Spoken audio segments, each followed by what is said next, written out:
Hello, this is Brian Foster on Kardec Radio, presenting the program Spiritism and the Spirit World Around Us. Hello on December 3rd, 7 p.m. Eastern, 6 Central, 5 Mountain, and 4 p.m. Pacific on Sunday. Again, we are here every Sunday night and on Kardec Radio, and also right now we are live streaming on Facebook, on the Facebook site Spiritism and the Spirit World Around Us. You can get to the Facebook site. You can go to my blog at NW Spiritism. This is Brian Foster at nwspiritism.com. And you can see on the right-hand side, you can scroll down and you can get to my, I have two Facebook sites. One is nwspiritism.com. The other one is Spiritism and Spirit World Around Us, which is, that one is open to people posting their own information, other spiritists posting information. So please join us on Facebook Live. We are streaming on Facebook every Sunday night at 4 p.m. Pacific, 7 Eastern. And even better, you can listen to us on Kardec Radio. Kardec Radio is a app that you can, for free, you can put on your iOS, your Apple device, or your Android device, either through PlayStation or the App Store on Apple. And just look up the words Kardec, Kardec Radio, and you can download that app, and then you can get 24 hours a day of Spiritist programs. You'll hear all sorts of marvelous information. And I tell you, if I sometimes, I want to sit and meditate, or I just want to sit and relax, I will turn on Kardec Radio and listen to whoever's speaking, and there's always marvelous information. So now, our episode 3 of Life in Heaven. What are we talking about? We are talking about all the information that the Reverend G. Vale Owen gave us in his multiple books that he got from messengers from the spirit world. And what I have done, I've taken all his messages and I've categorized them into heaven, below, the lower zone, how they guide us, the spirit attributes. And right now we are talking about heaven, the realms of heaven. And it's very interesting. In Spiritist literature, there's a lot of information about heaven on mostly the lower levels. But from the Reverend G. Vale Owen, there was more information about education in heaven, the processes of heaven, different levels of heaven, how you graduate from one level to the next level. There's even more information about journeys down to the lower zone and the dark abyss. So everything that G. Vale Owen said, nothing was in direct opposition to Spiritism. It was all complementary, and it was additive. There was more information. That's why I wanted to bring this to everyone, especially the people who've read other Spiritist literature. The Spirits book, I recommend it. First of all, if you're interested in Spiritism, read the Spirits book by Allan Kardec.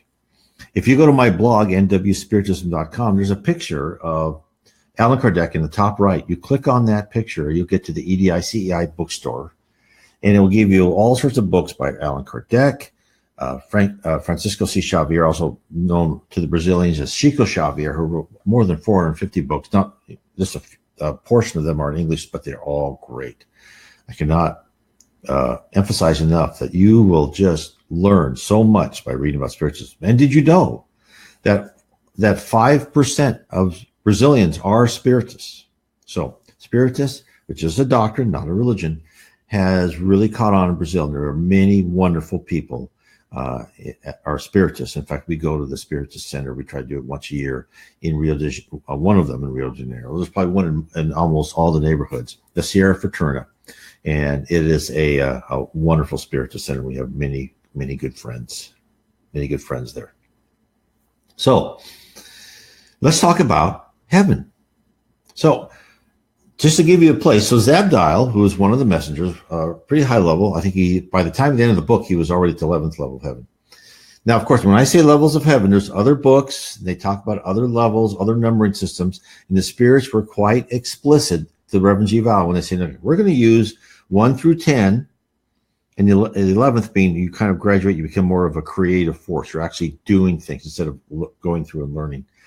And we're going to be consistent in here. Other people use other ones, but these are all, approximate, and there are graduations. And some people say there's, 3 levels, 7 levels, or whatever of heaven.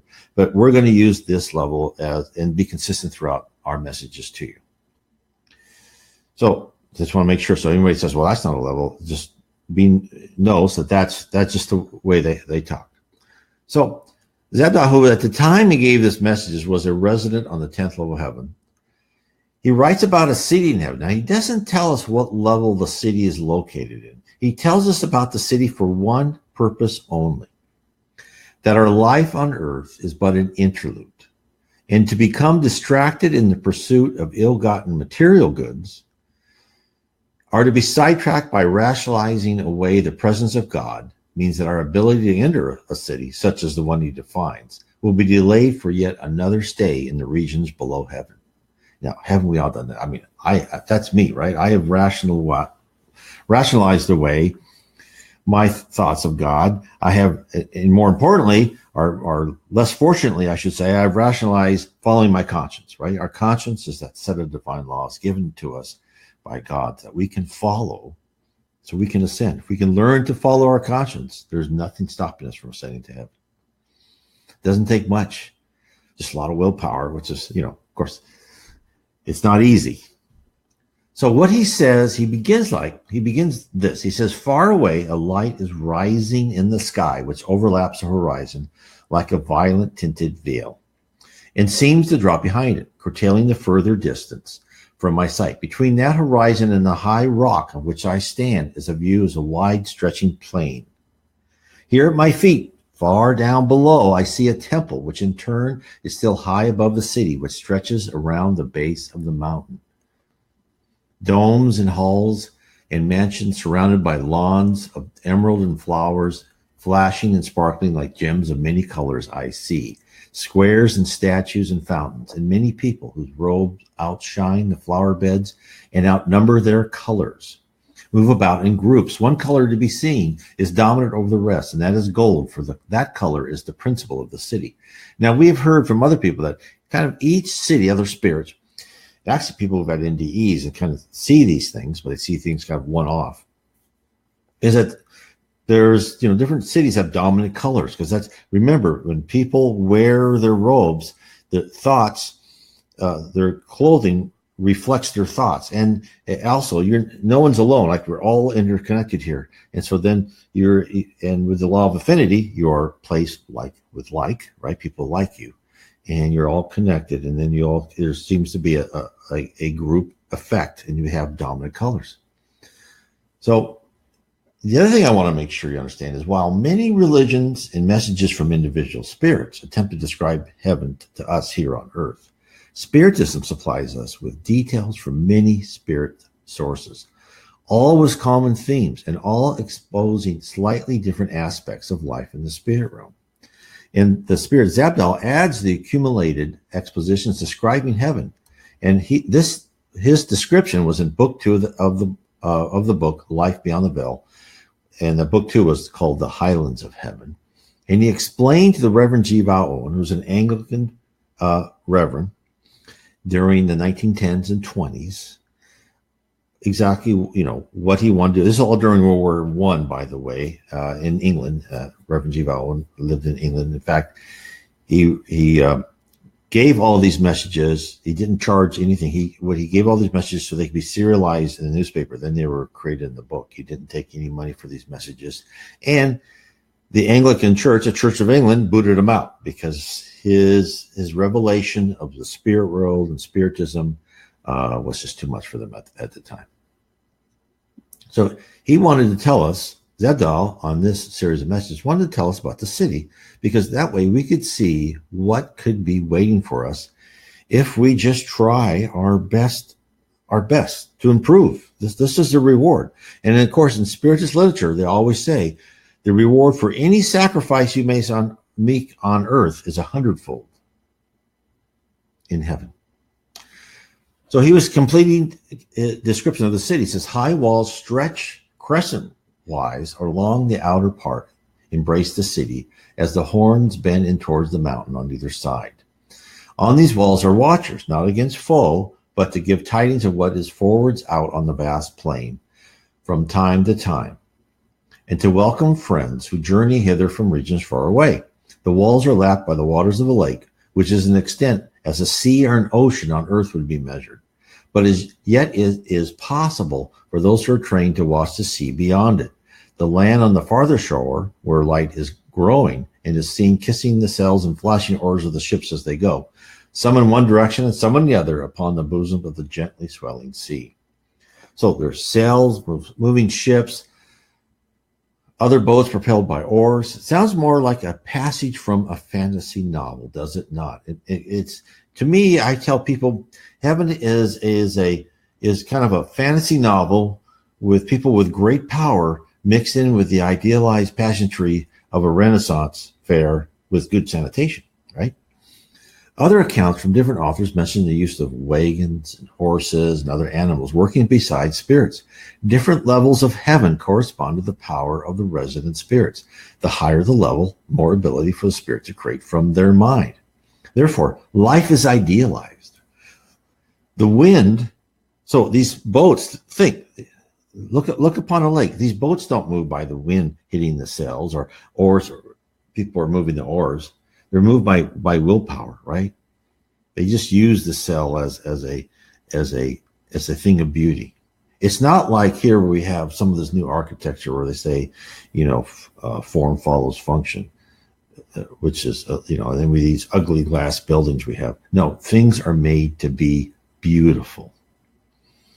And that's why you still have horses in heaven, you have dogs in heaven, you have animals, and the animals like what they're doing, and the buildings and edifices are gorgeous because they're made with beauty and love in mind, right? So Zabdal next recounts an event that he witnessed. And he says, now I descend to stand on the walls and watch watches and acting. And presently I hear a rumbling of thunder coming from the direction of that violet cloud of light. This grows in volume and rhythm and gains in pleasurable tone until it has become one sustained chord of music. Then above from the temple, I see emerge a great throng who wear white glistening robes with golden bands around their middles, and each a fillet of gold upon his head, like a little crown of gold. These take hands upon the platform of rock above before the temple, and looking upward seem to be lost in adoration. They are really gathering to answer the salutation of the party who are traveling towards us beyond the horizon. Then another man comes forth and stands before them, looking toward the violet cloud of light. He is of larger build than the rest, clothes like them of white and gold, but more beautiful and bright of face, and whose eyes are more like a flame of quivering light. Isn't that beautiful? Presently, as they stand, a cloud gathers around them, and as it thickens, we see a movement revolving as it takes shape of a sphere. So, again, heaven is a logical construct of a gathering forth of minds, and as the law of affinity, these like minds will come and they'll create these paradises. And it's since it's illogical, heaven can exist for infinity, of course, because that is all done through the divine mathematics of the spirituality. And therefore, you have one level of heaven to other ones. Then you have higher spirits coming from above down, like this person who was the bigger person with the beautiful eyes. He's probably the leader of the city. He was appointed that probably by a superior spirit in a higher level to help guide the city, to help people ascend from that level to the next. And so the Zabdal goes on. He sees this great circle of spirits, right? And then he sees the sphere flashing of light gold, crimson, purple, green, and other colors. And higher it rises and radiates far afield. And then he notices that the platform, yes, for Philip, he actually said that better. It's the infinite mind of the infinite creator. Everything is possible. And this is where I think people have to understand it. Even our world, and in one of the sections of G. Vale Owen's communication, it actually says it really well. He says we go from the from the objective to the subjective to the sublime. We here on earth are in the objective realm, meaning that what we see is not that malleable to our thoughts. We see a wall, it's a wall. We see a table, it's a table. Even though these things are still logical constructs, but they're logical constructs of spirits much greater than we are, who created these things and put us in these physical bodies. So to us, it looks completely physical and unalterable. It's not really completely, but to our minds, it is. You go into the spirit realm, it becomes subjective. It means that your mind affects your clothes, your surroundings, your physical appearance. You gather with other spirits, and your minds with others create buildings. And of course, then as you go higher up, it's a sublime. So I just want to say all that because I think that Philip, who made that comment, actually coined it much better than I did at first.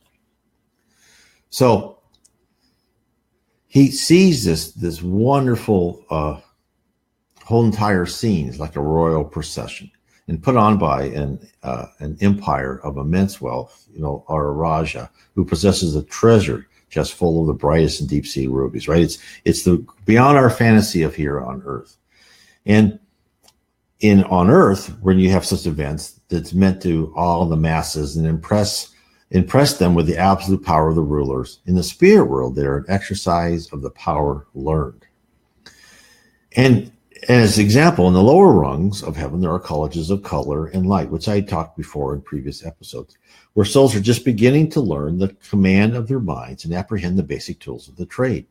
And so again, why are we here? Why are we on earth?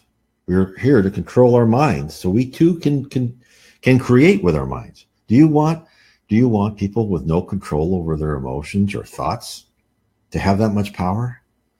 This is why we're on earth, to become civilized, right? It's just like it's like letting your 9-year-old drive. Would you let them drive a car? They could, who knows what they could do? Well, you wouldn't let us in there, would you?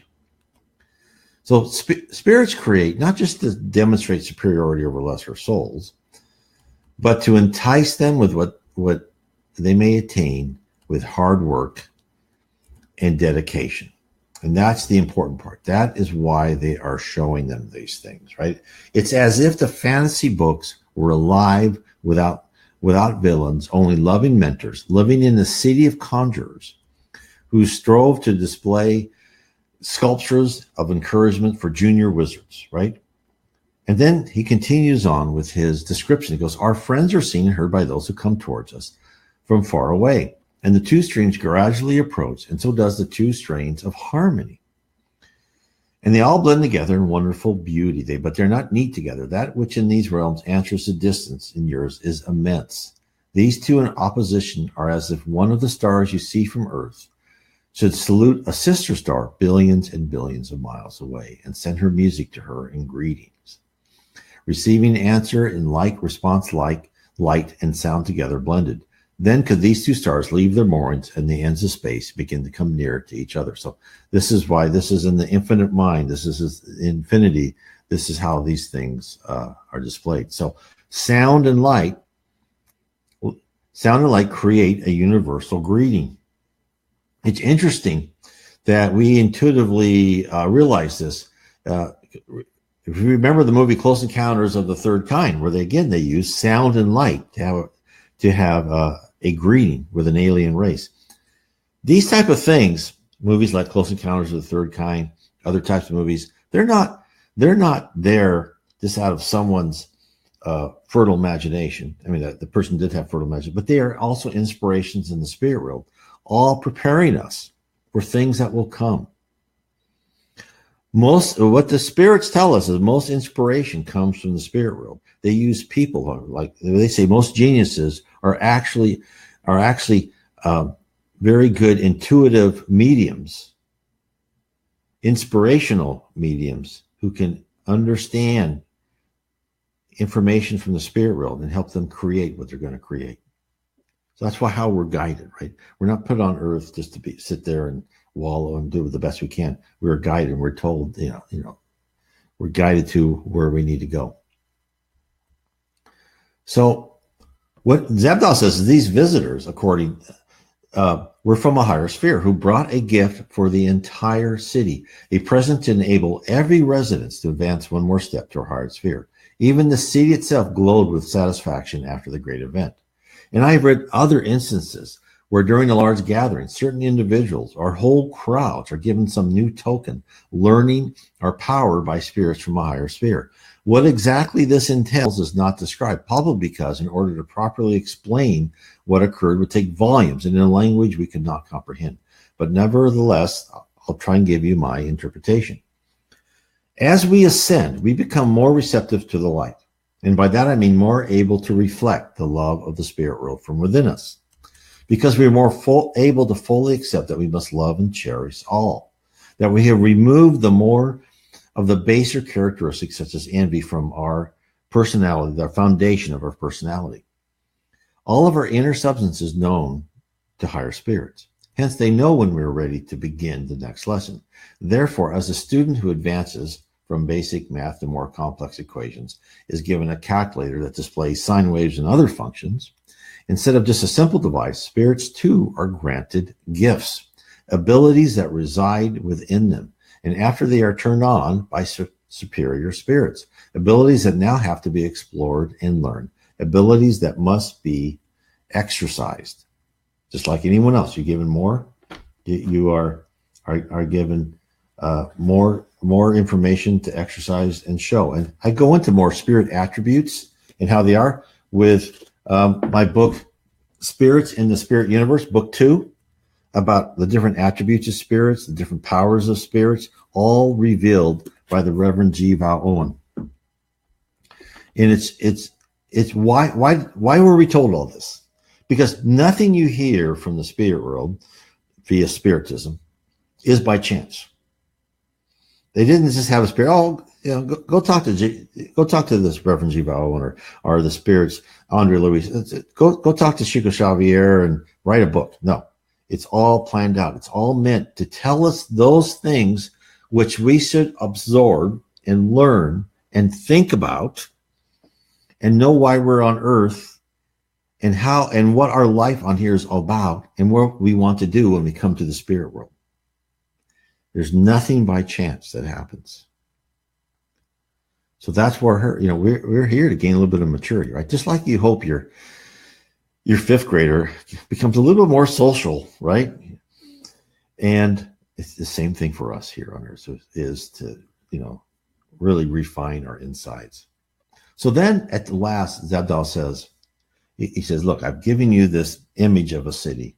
And he tells us this. He says, look onward, friend and ward. He tells us, Reverend G. Vale Owen, for this is yours. And all these beauties and delights we hold in trust for you. Stretch forth your hand in faith, and I drop into it just one small gem of all these heavenly treasures. Open your heart to us, and we will breathe into your being some of the music and love of your own future home. Now, these are the messages that we're getting from the spirit world.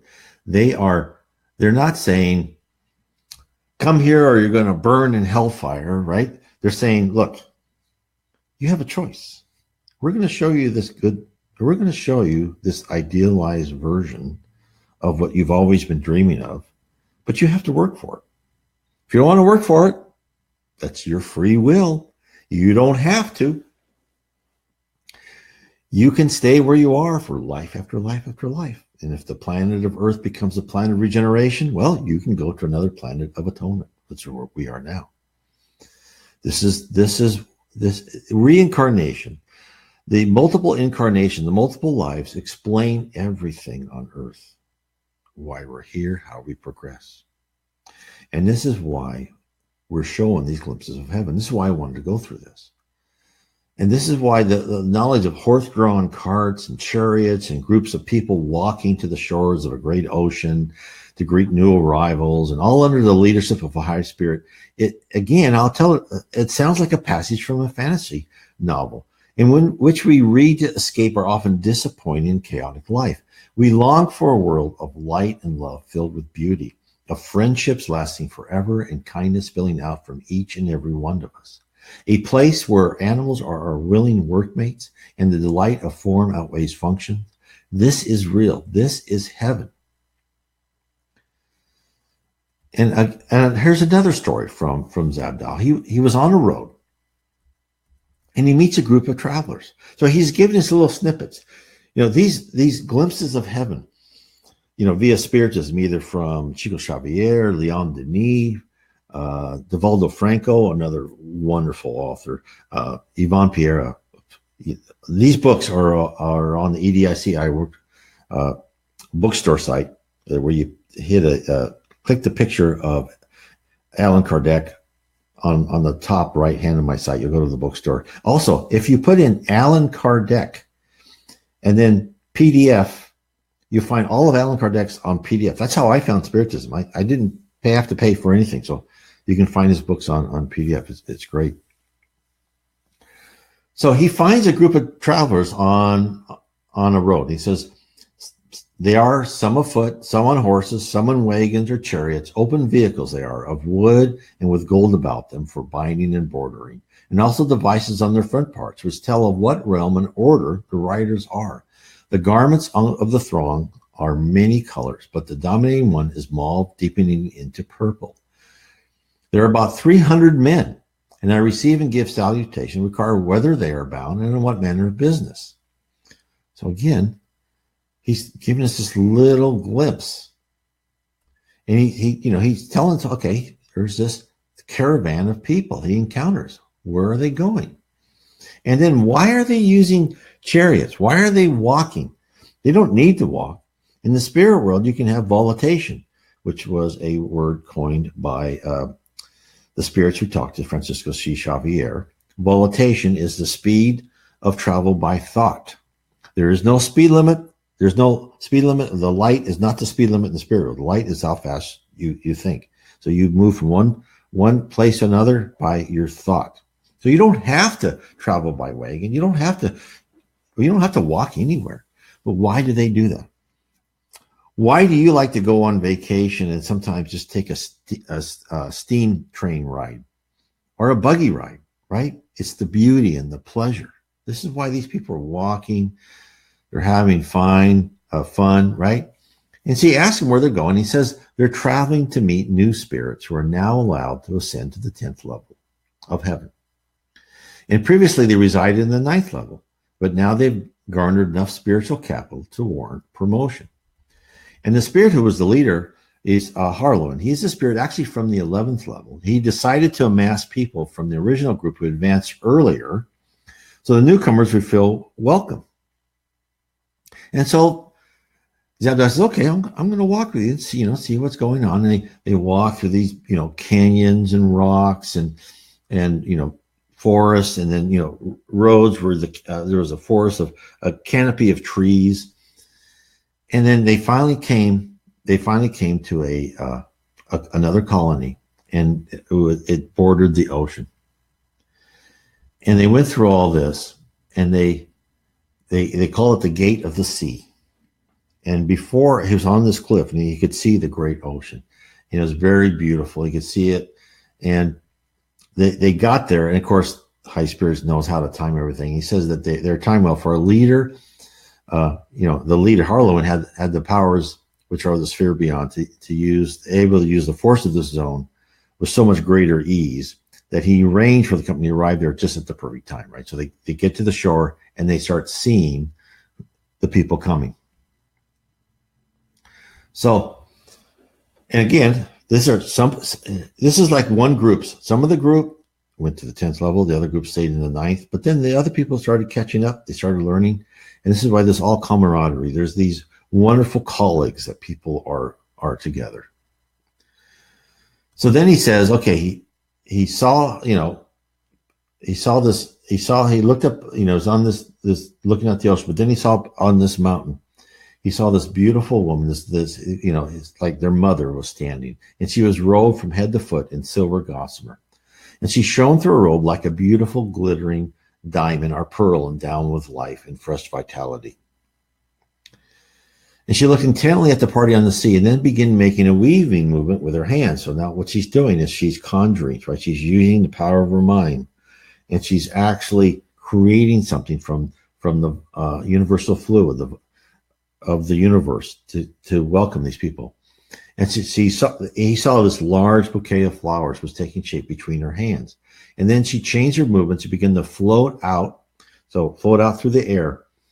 And it's changed itself into a rope of flowers, and which went into the air high up across the waters, and at length it rested over the people who were on sea. Then it drew itself inward and began to form a flat spiral, and circled above their heads a while, then gently settled down upon them and broke up in the shower of roses about them. He says, and as I looked, I saw their faces change from inquiring expectation to glad smiles of happiness, for they understood the token they had received and knew that love and beauty awaited them in this new sphere to which they journeyed far to come. So the other interesting thing is that I could see they were on this large raft, and he could see that people were on beds. They were sitting around because the raft was moving by the power of their will. He could see that there was an organ, there was playing music, and in the middle of it was an altar. And he could hear the singing and words flowing out from the water, and he looked for the right altar, and he couldn't determine what it was. So then Zabdiel talked to Harlan, who was the leader. He goes, what are the origins of these people? And Harlan told them, they in the earth life have been worshippers of the God whose name was wrapped in the fire and the sun, and whom the old Persians reverenced. This tells us a lot about the spirit world. So these people were Zoroastrians, which is still a very alive religion today, but it was an ancient religion. It's actually dated 600 years before Christ. And in Zoroastrianism, the purpose of life is to be among those who renew the world, to make the world progress towards perfection. And its basic maxim include good thoughts, good words, good deeds. So Zoroaster must have been a emissary of Christ, right? Because Christ is the governor of our planet. And people like Socrates, Buddha, all these others were there, and Zoroaster were there because Christ sent them to give them these messages. Of course, the most effective messenger was Jesus himself. So even at the lower levels, when people pass over, they can go into colonies, of maybe Protestants or Buddhist or Hindu, right? Or any Islam, whatever they feel most comfortable. But as they go higher and higher, they learn that everything is universal, right? God's universal. And therefore, they turn into this, they understand that God is universal, but they're still allowed to nothing's imposed on them. If that's what made them feel good, and that's how they can feel the love of God, and they can, worship and improve themselves, so much the better. And in Zoroastrianism, I mean, the whole, the good thoughts, good words, good deeds is exactly what Spiritism tells us, does it not? So, in essence, heaven isn't the domain of one religion. Heaven is for those that struggle with themselves, to cast off that which ties them to earth, to cut the binds and shackles, to be free from hate and envy, to embrace all humanity as loved ones. There is no spiritual law saying that one must be baptized, confess, recite the right words, eat the correct foods, or any other artificial form of obedience to an organized religion. There is only improving yourself and helping others if you can. Good thoughts, right? Good words, good deeds. In fact, even in the books of Spiritists, the other books, you don't even, you don't have to believe in God. If you're a good person, you will go to heaven. Now, unfortunately, for some people who are very staunch atheists, and they're probably very nice, very wonderful people who would do good deeds out of the goodness of their heart, I would just like to tell anyone who is like that, please keep a little part of your mind saying there could be a possibility of life after death, because what we are told in spiritual literature is these people who should be in heaven and be comfortable as they pass from the physical life to spiritual life, are sometimes asleep, and it takes a lot of time and effort to awake them because they think that when they're dead, and there's nothing there. And of course, in the spirit world, your mind affects you because you are a power of your own thought. And therefore, these people are just asleep. It takes a lot of work to wake them up. So if you are don't believe in any God or life after death, keep a little bit of possibility that this may happen, just for your own good, because I don't want you to waste your time. I want you to pass on and have a great time in heaven. But that's, this whole thing is the spirit world accepts all who are pure of heart. That's why there should be no discrimination against any person of any faith, race, creed, or whatever culture. It's just the discrimination that exists for heaven is discriminating against people who have love and kindness in their heart versus people who don't. And it's not discrimination. It's called the law of affinity. You go where other people are like you. So if you want to go to a lesser world, which we'll get into in subsequent episodes, you can. But you may not enjoy it by being with people like you if you're the type who like to take advantage and use other people instead of help them. And this is why Spiritism was introduced to us, right? To notify each individual to place organized religion in its rightful place, right? This is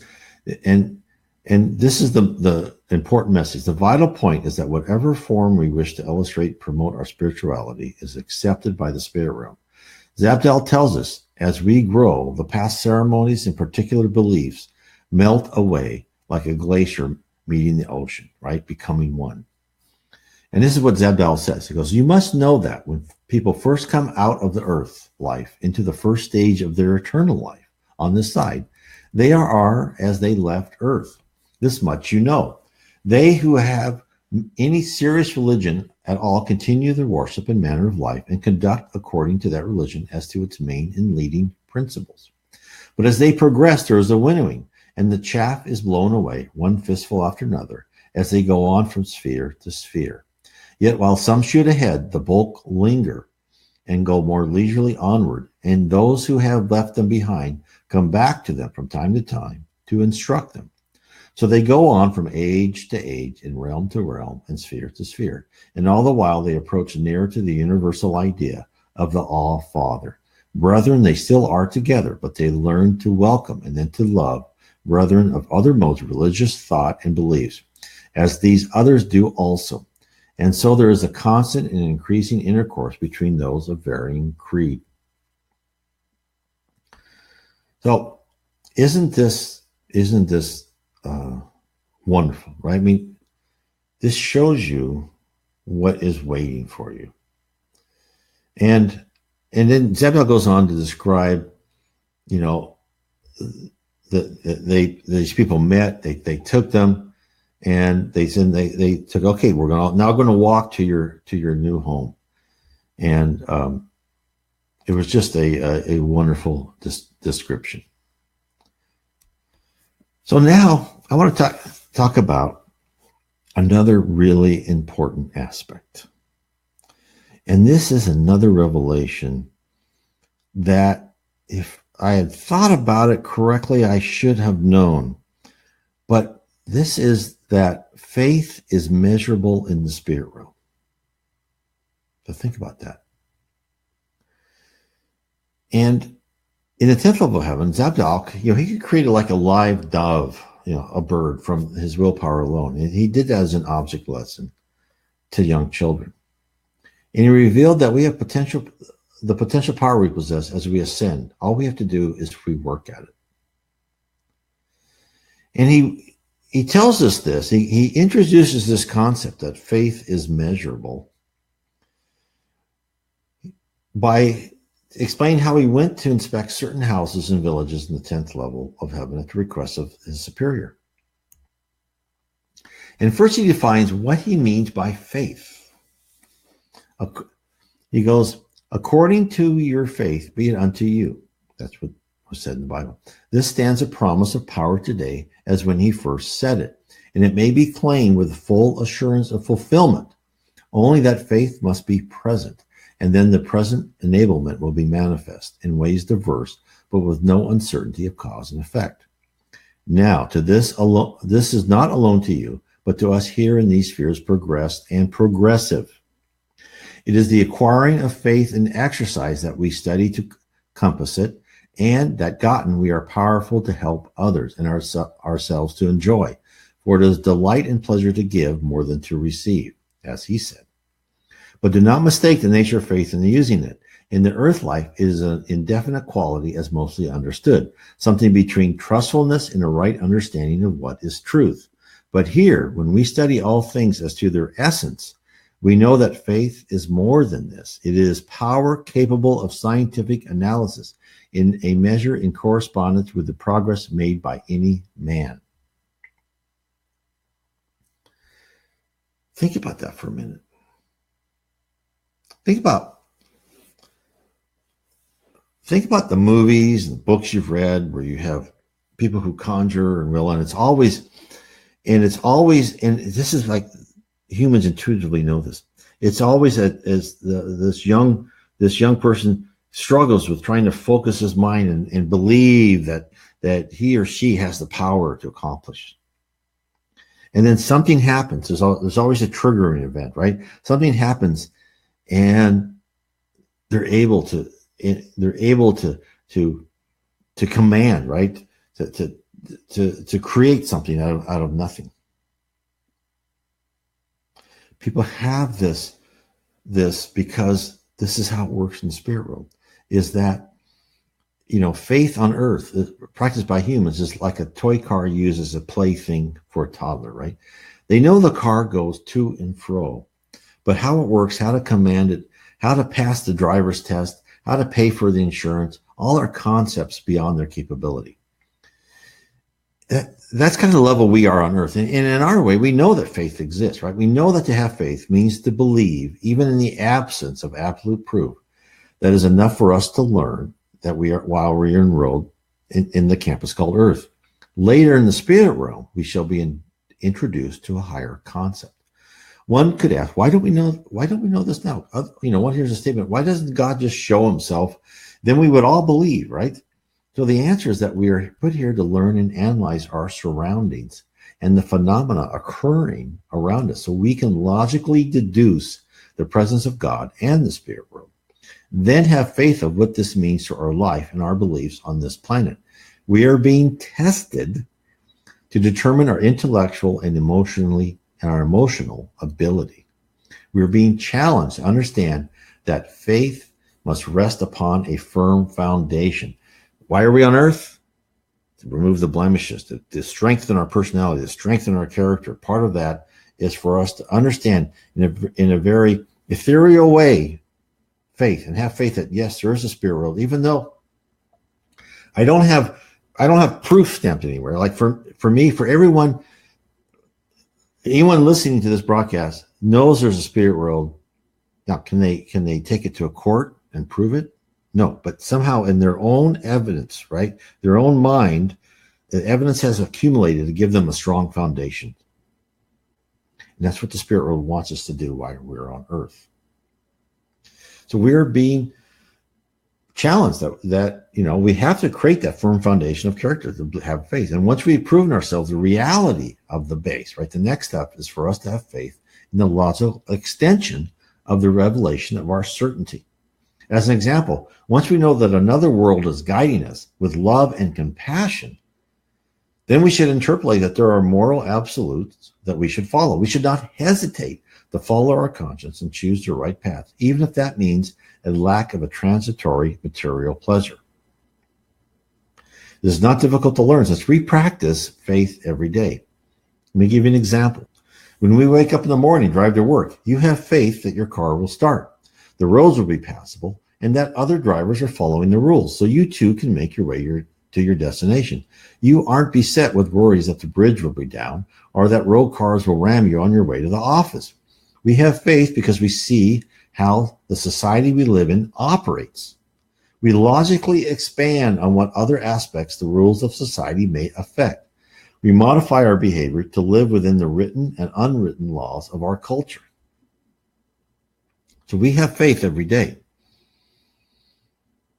But so therefore, in the same manner, we need to cultivate our faith in the supreme intelligence, to look at events, nature, our emotions and feelings, to set in stone the presence of a higher being and all of what that means. Once we internalize the doctrine of Spiritism, we understand that the requirement to live by the golden rule, to love all, to not think ill of anyone, to understand that spirits are here on earth for many levels of maturity, and hence are learning the hard lessons of life. Only then, by exercising our faith and sacrificing worldly pleasures gained by dishonest means, can we prove to our guides that we are ready to graduate to the next level, that we are trustworthy to be given more responsibility and advanced training. That's what this means. This is why we're here on earth, is to accumulate that. Not to have it perfectly, not to have faith. You know, when Jesus said faith can move mountains, on earth, not so much. In the spirit world, yes, faith can move mountains. This is why Spiritism tells you, when I first read the Bible, so many things I didn't understand. The parables, like, just completely beyond me. Once you learn about Spiritism and read about the spirit world, you're seeing what Jesus is describing what happens in the spirit world. It's like when he said, let the dead bury the dead. Well, Spiritism tells us spirits come and help people be released from their bodies. Well, that's the dead. Let the dead bury the dead.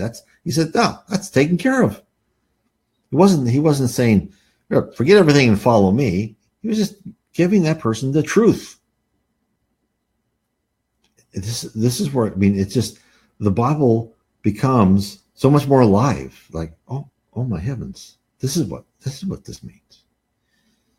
This is why Spiritism is also called Christian Spiritism, because we all recognize that Jesus Christ is the governor of our planet. He's also the governor of other planets. Also, there are spirits superior to Christ. There are spirits who are on the same level of Christ. We are lucky to have such a marvelous person who is a perfect blend of love and kindness, male and female aspects, to be our leader. And that's what we're told all the time by Spiritism. You're lucky to have Christ as our leader, to help guide the earth and all of you through your multiple incarnations to become a better person. So the other thing that Zebediah was talking, he even used faith as a lesson to children, right? It was a cute little scene from the book where he goes to this children and he lets them come to them, and he creates a dove, and he says, oh, look, you have a dove. And he goes, oh, I want to do that too. And he tells all the children, okay, circle around. Now, what do you want? And he goes, oh, we want a lamb. And he goes, okay, now concentrate on the lamb.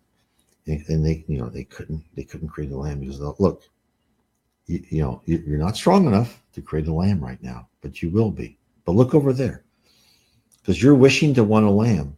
Look at, over from the side came a baby lamb that came from probably a farm close by, but it felt the thoughts of the children. It said, oh, okay, I'm going to come to this children. And he says, already you're learning how to create, and to create you need faith. You need to know that your wishes will happen, right? Zabda wheeled the dove, right? He knew, he had faith. And in faith, what I believe is faith is, these are the powers I have as spirits. I understand my own attributes. I understand my own tool set. I understand that we are all a logical construct. I understand the power I have and the knowledge I have to create what I need to create. And I'll use that, always for good, to create what I need to create. And that's why he talks about this. He talks about what faith is. And that's why he showed the children, said, oh, your faith isn't strong enough, not powerful enough yet. But when you grow bigger, you'll be able to create life, right? And now you're learning how to fashion. You're learning how to concentrate. You're learning how to focus your energy. That's the other thing Spiritism tells us, is to focus our energy, focus our thoughts. Do what we can. And that's the marvelous thing. This is why all these things are presented to us. The power to create is within us all, in every spirit. We only need to develop our faith and prove that we would always use our force for good and wise purposes. Our capacity to transform objects is only limited by the level of our spirituality and education. From levels 1 through 10, it's mostly all learning about the spirit universe, what it means, how it works, the processes. Now, it's not all schooling, right? You're sent to Earth for tasks, you're doing other things, you're doing important real work. If you don't want to go to school, you don't need to. And I'll talk about this more in my second book as far as all the education, right, and all the colleges. But again, this is all free will. If you're a spirit and you don't want to ascend, you don't want to create, right, you can stay right where you are for thousands of years if you so wish. But remember this, our capacity to transform objects is only limited by the level of our spirituality and education. And spirits in each level of heaven are trained to master their faith and will. The Reverend G. Owen's mother, who resided with a group on a lower level, talked about being a member of a group that attempted to make a lifeless statue through the power of thought. She was at one of the first levels. So hence, in the spirit world, as in earth, when students matriculate from one grade, they continue on to the next and then to the next, and each level brings more complexity information. The speed of the ascent is up to each student, and we are all students, right? We're all students here on earth. And Zedal emphasizes that what he's shown the children is only for the beginning of them. This is what he says. Now, this may seem more or less casual, according to the bent of him who reads, but it is essential which matters. And I tell you that the pretty little lesson thus given with the spring of some cosmos, as it might be that of which your planet is a small member. It is thus that the principalities and powers begin to train for mightier things. What they had seen me do was an act of creation. What they had themselves done with some little aid from me was the beginning of such evolvement, which should lead them on to do what I had done, and then to progress as we do in these spheres. From power to power, greater still, as faith is added, little by little, as we use it in the service of him who gives it to us to enjoy. This is faith, unseen by you, or not so clearly seen by you. Your faith, it is which, sanctified by prayer and high motive, brings to pass its own fulfillment. Use it then, but with great care and circumspection and reverence. For it is one of the great trusts in which he has confided to you and to us in greater treasure, and that is no mean mark of his great love, whose name be blessed for the free bounty of his giving. So Zadal is telling us that we shall have the opportunity to possess God-like power and omnipotence greater than we could ever imagine, and all that is a gift from God to allow us such bounty, such responsibility. It is truly amazing. It is truly a blessing which we are here on earth. And it should be eye-opening that at some point in time, you too shall have that power. And to know that the trials and tribulations and the problems and the bad times and everything that's happening that you don't like is all there for a purpose. It's all there to mold our character a little bit.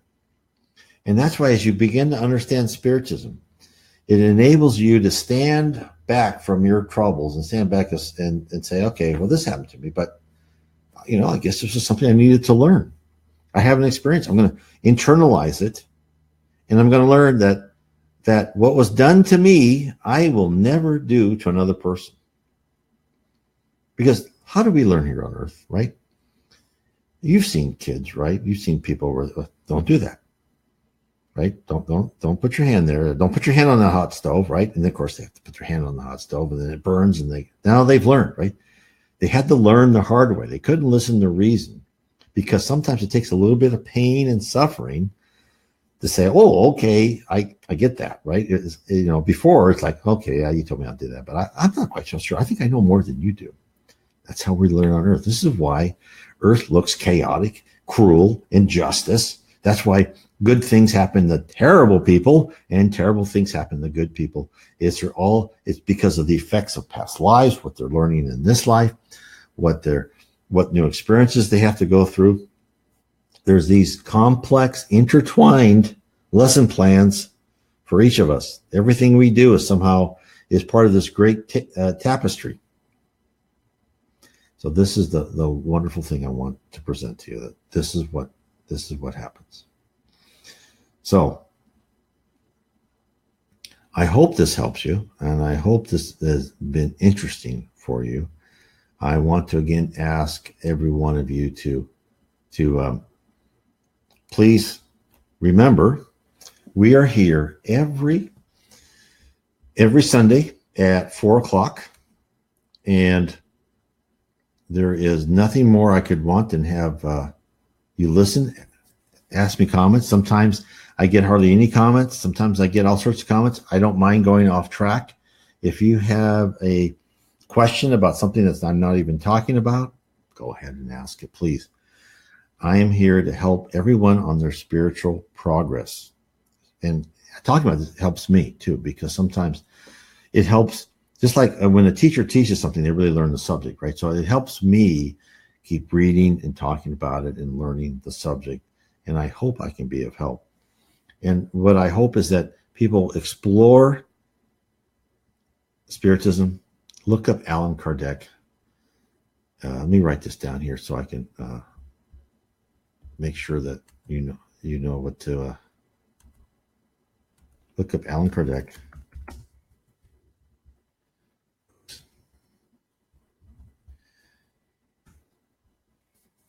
Look up his name. He was the codifier of Spiritism. Allan Kardec didn't receive messages from spirits and then wrote these series of books. He never was a medium that talked directly to spirits.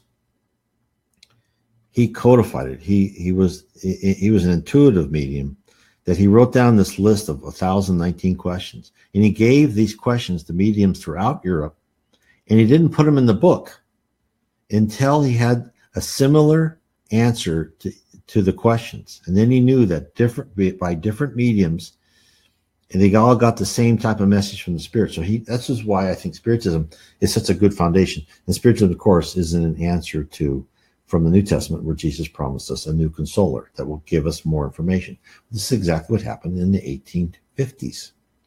We got more information. And what Spiritism tells us is that more information will keep coming all the time. As we are sociologically, culturally, and technologically, as we advance, we will be given more information that we can understand. Again, Spiritism tells us, this is why a lot of information in the Old Testament, New Testament seems wrong to us. It seems small-minded. It seems, old-fashioned, because they could only talk to people as they were ready. And if they talk to people about the spirit universe being a logical construct, empower our minds, they go, what? That doesn't make sense. But now with the, computers and video games, cell phones, all these things, data moving around, we can start understanding these concepts. Yeah, these are concepts that are these to the infinite power, but we can start understanding this concept, whereas before they couldn't. And that's why Spiritism tells us that the messages of love and kindness and charity and fraternity are eternal in the Bible. The other messages you take with a grain of salt, right? Spiritism says that you do not read the Bible literally, because there are messages in there that were meant for the people at the time. Just like in the Old Testament, where, a spirit would say, oh, go into that town and kill everybody. Well, they would never say that now, but they were directing people because they were they needed that discipline, and that was their level of understanding. So go and explore Spiritism. Go look up Allan Kardec. I put it on the front, and add the word PDF if you're doing a search. You'll find his books in PDF. It won't cost you anything. I guarantee you will be amazed. And it was a great revelation. So I want to thank everybody for being with me tonight. I wish everyone blessings to everybody. I'll put my end credits. Go to my blog, nwspiritism.com. If you want to write me or anything, just go to the contact me. So again, it's under the picture of Allan Kardec. Write me an email. I have many people do. Ask me questions. I'd be glad to help. Anyway, God bless all of you. I'll put the end clips on. I would like to thank everyone for listening to our program on Kardec Radio, and to point you in a direction to find more information about the spirit world around us. You can visit my blog at www.nwspiritism.com. Again, that is www.nw as in Northwest Spiritism.com. And if you are ever in the Northwest, I certainly would welcome to have you come to our meeting on Bainbridge Island near Seattle in the state of Washington. Many blessings to all of you, and please continue to explore Spiritism and the spirit world around us.